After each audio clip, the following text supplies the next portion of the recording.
we continue with the essence of Sonja's Art of War, focusing on the chapter of strategy, Mogong. War, once begun, must be won. The real question is, how is ultimate victory achieved? Sonja outlines 5 conditions for victory, known as 지승유오. The 5 ways to win. Let's begin with the first condition. 지, 가이전여, 불가이전자, 승. Knowing when to fight and when not to fight. He who knows when he can fight and when he cannot will be victorious.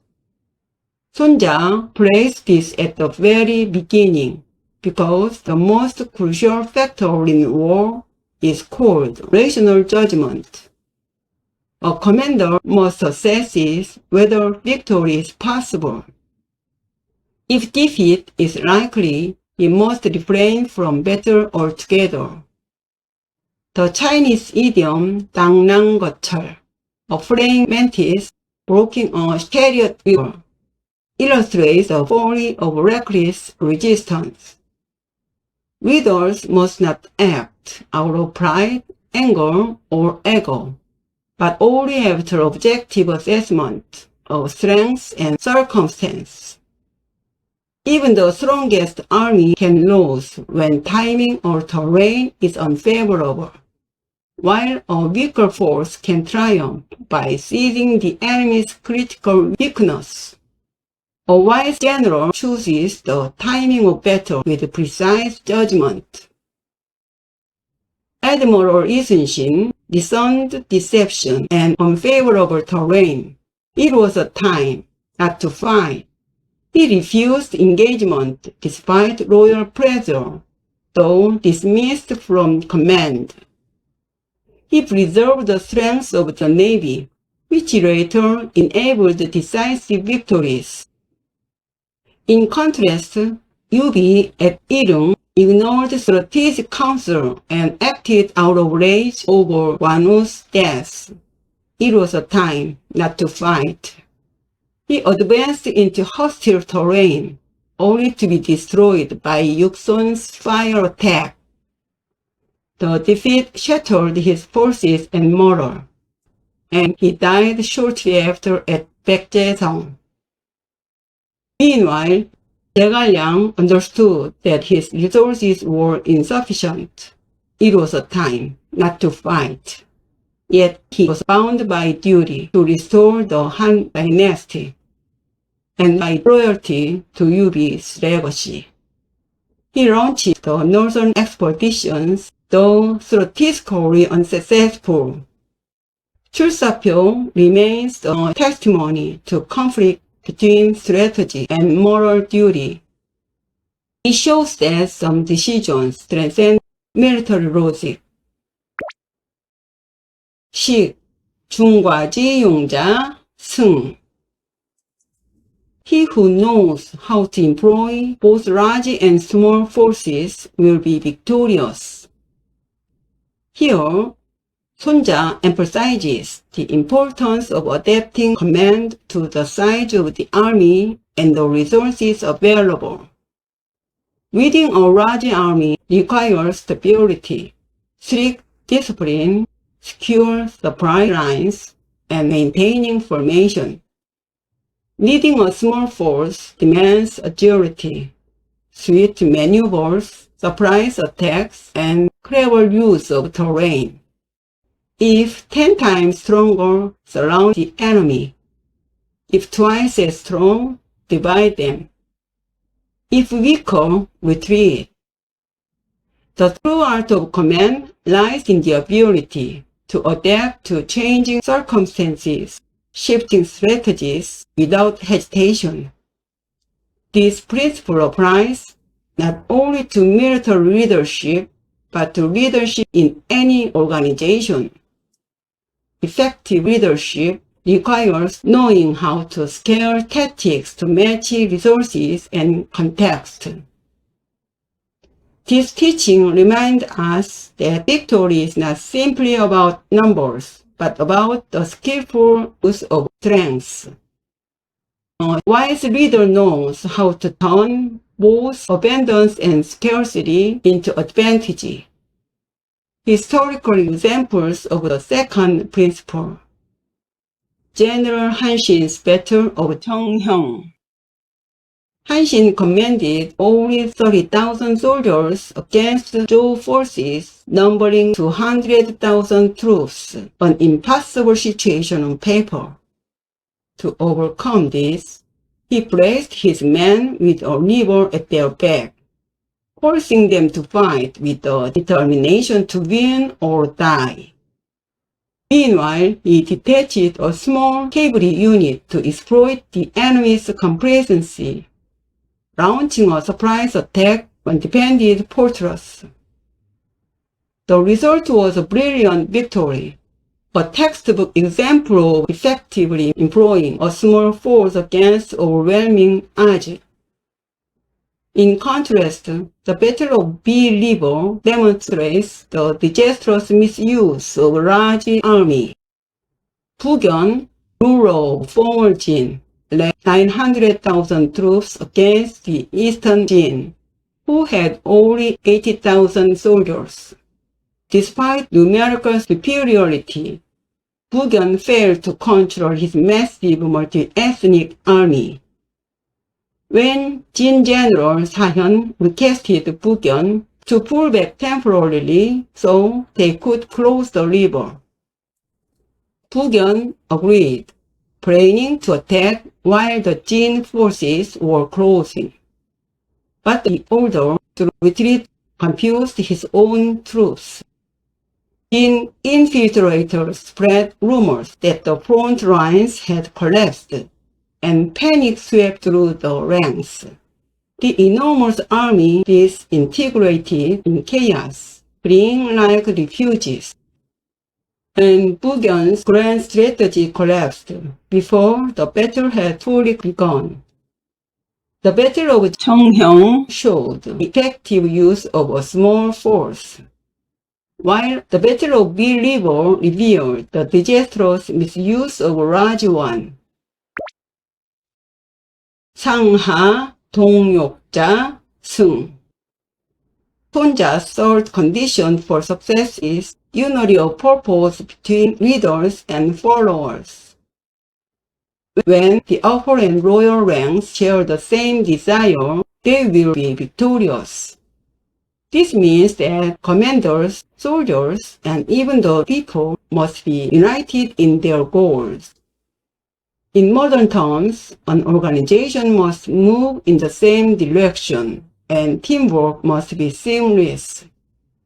No matter how many troops or advanced weapons a force possesses, if leaders and followers pursue different aims, the organization will crumble like a sand castle.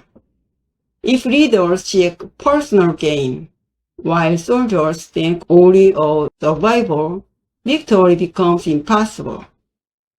True strength comes when leaders and followers share the same aspiration. This unity is not about forcing obedience, but about genuine conviction.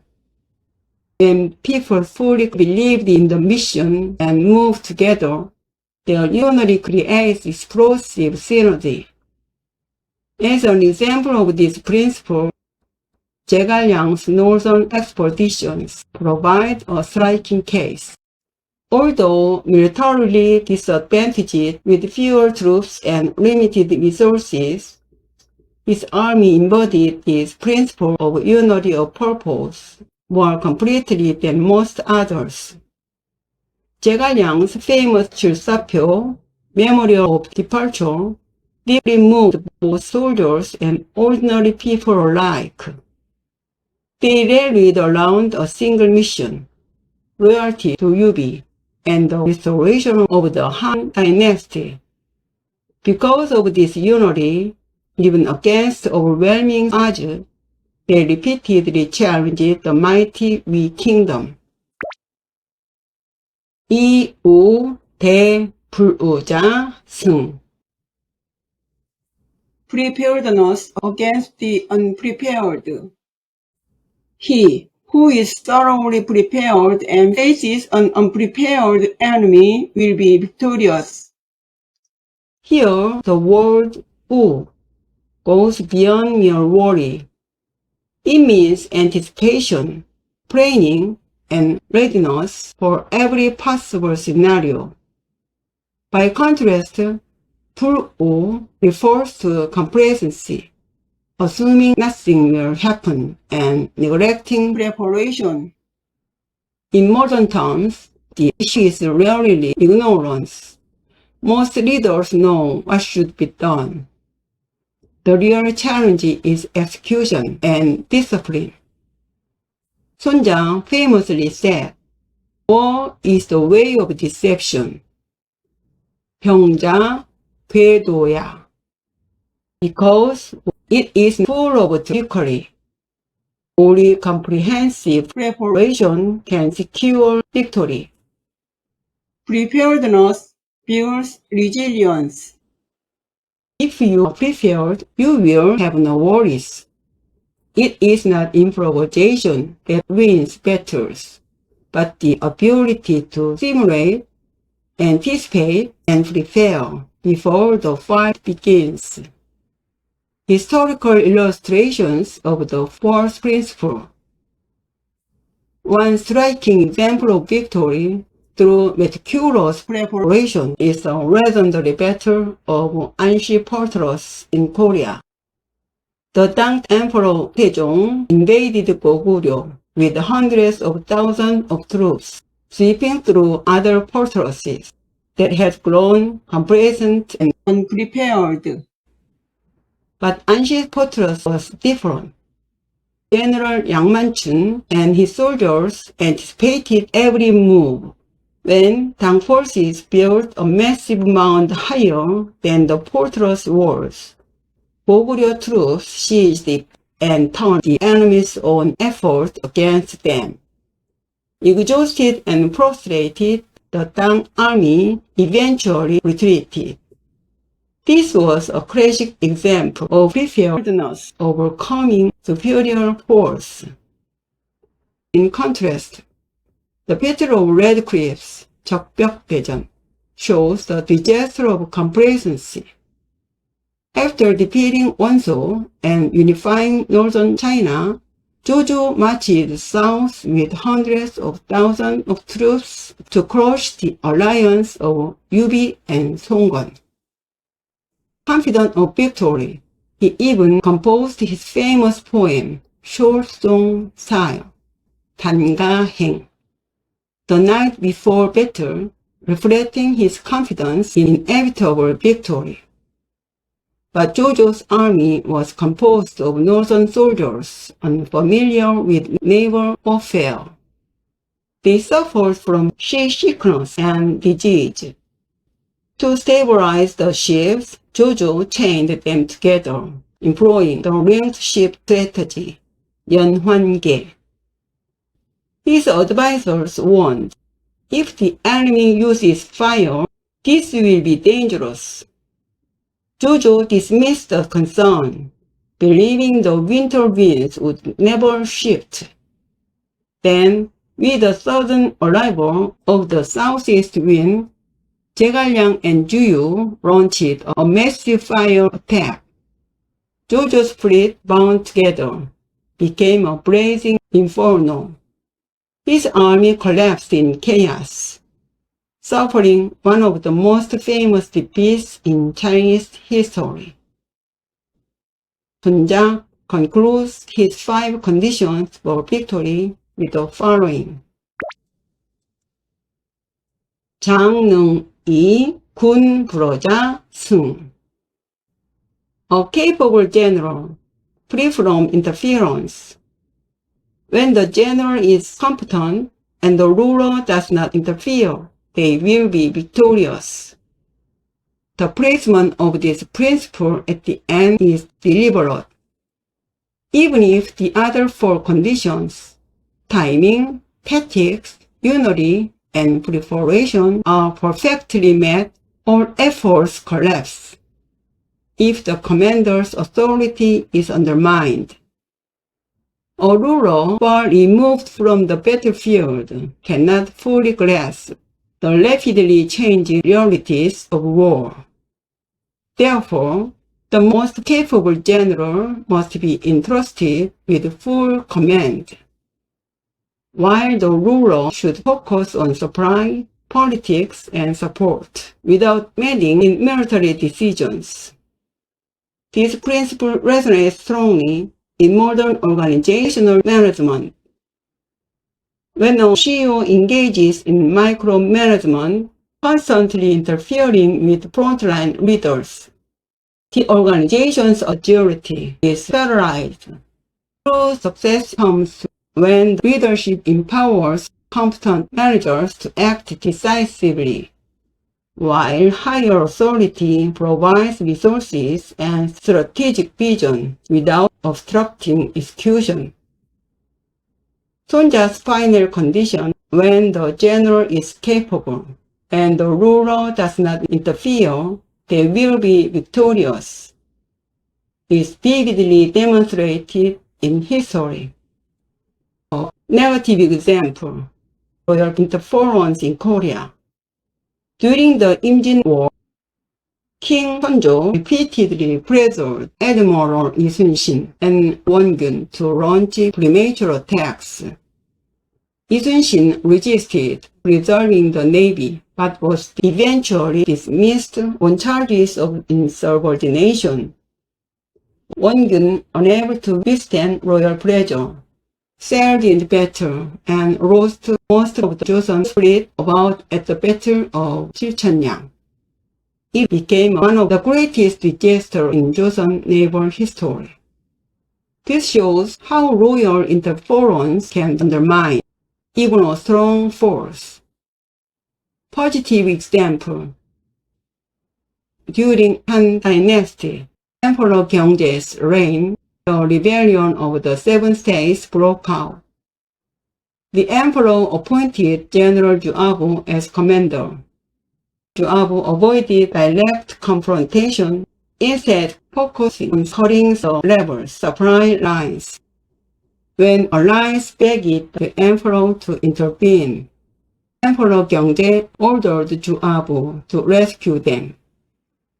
Juabu refused, insisting that immediate action would not secure victory. Crucially, the emperor trusted his general and ceased interference. Instead of rushing into battle, Juabu focused on serving the rebels' supply lines. The rebels collapsed from lack of supplies and the Han Dynasty prevailed. This is a classic example of victory through trust in competent command. Thus, after outlining the 5 conditions, Sonja concludes the chapter on strategy Mogung with one final insight. Perhaps the most famous lesson in all of the art of war. What is this timeless principle? Stay tuned. This is Pain Classics.